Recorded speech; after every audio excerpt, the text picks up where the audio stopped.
Bonsoir à tous et bienvenue à cette analyse qui aujourd'hui s'intéresse au déplacement du président français Emmanuel Macron à Washington pour un tête-à-tête avec le président américain Donald Trump afin d'élaborer avec ce dernier les stratégies idoines pour l'inclusion européenne dans les pourparlers de paix relatifs à la guerre en Ukraine.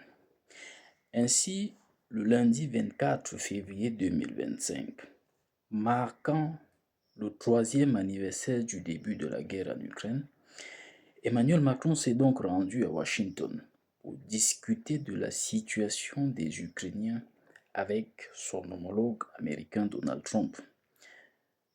Cette visite intervient alors que le président américain a récemment adopté une approche qui exclut l'Europe des négociations de paix.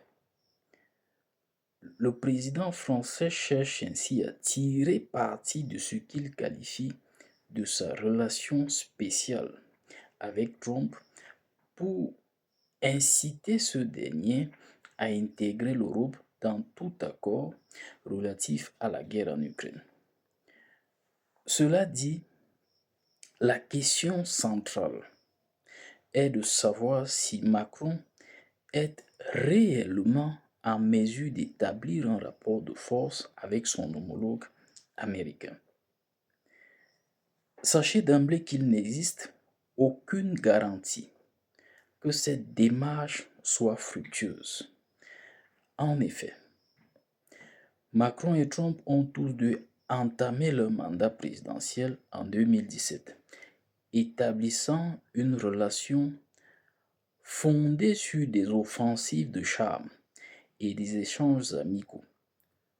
Cependant, cette approche n'a pas porté ses fruits pour Macron, qui n'a pas réussi à convaincre Trump de rester engagé d'abord dans l'accord de Paris sur le climat, ni dans l'accord international avec l'Iran concernant la limitation de son programme nucléaire. De plus, Macron se trouve dans une position de faiblesse autochtone sur le plan endogène. C'est d'ailleurs cela qui l'a conduit à dissoudre le Parlement et à convoquer des élections l'année dernière. Il est également essentiel de ne pas se laisser distraire, de ne pas se laisser embarquer dans les divagations de l'Europe à être incluse dans les discussions concernant l'Ukraine, parce qu'il y a une dimension de distraction qu'il faut surtout évacuer si vous aspirez à appréhender l'objectif central de ce conflit. Parce que bien que l'Europe exprime des préoccupations pour sa sécurité, souhaite un accord de paix favorable à l'Ukraine, sachez que ces affirmations concernant la Russie comme menace pour le continent relèvent purement d'une exagération. Actuellement, la Russie ne représente pas une menace pour l'Europe et l'objectif de la Russie est sans appel. La Russie sollicite la neutralité de l'Ukraine en matière non pas d'alliance politique, non pas d'alliance économique, mais d'alliance militaire. Parce que la Russie partage plus de 1580 km de frontières avec l'Ukraine. Et donc, une alliance militaire comme l'OTAN, c'est-à-dire entre l'Ukraine et l'OTAN, implique de facto l'autorisation de l'OTAN d'établir son arsenal militaire en Russie et, in fine, une menace directe désormais pour la Fédération de Russie. C'est cela le véritable enjeu. Donc, il ne faut pas se laisser distraire. Au demeurant, la rencontre entre Emmanuel Macron et Donald Trump représente un moment crucial dans le contexte des relations internationales, particulièrement en ce qui concerne la guerre en Ukraine.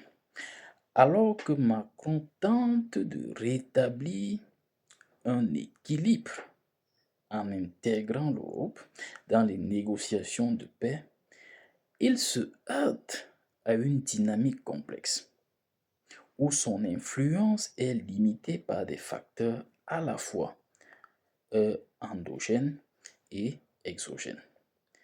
La perception exagérée, excessive même si vous voulez, de la menace russe et les aspirations de l'Europe à jouer un rôle central dans les discussions de paix révèlent des tensions sous-jacentes au sein de l'Union européenne et trahit également quelque chose de fondamental.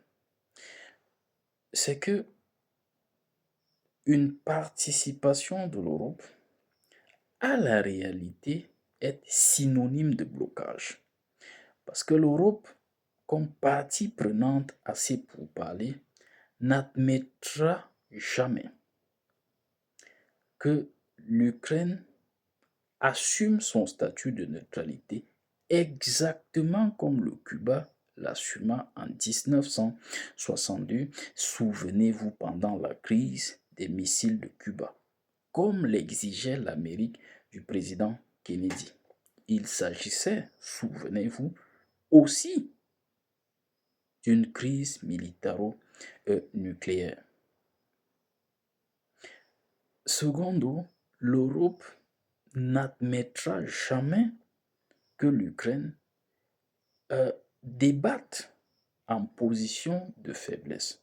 Or, c'est un fait. C'est malheureusement un fait. Donc, cette perception exagérée de la menace russe et les aspirations de l'Europe à jouer un rôle central dans ces discussions euh, révèle les tensions sous-jacentes au sein de l'Union européenne. La capacité de Macron à naviguer dans ces situations dépendra non seulement de sa relation, la nature de ses rapports avec Donald Trump, mais également de sa capacité à renforcer la cohésion européenne face à des défis géopolitiques croissants.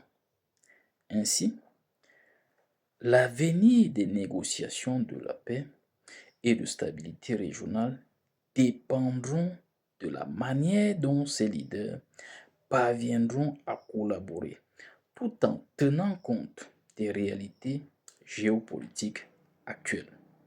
Infiniment merci de nous avoir suivis. Nous vous invitons à vous abonner à cette page pour bénéficier de davantage d'analyses objectives et pertinentes sur l'actualité internationale. Une fois de plus, merci et à très bientôt.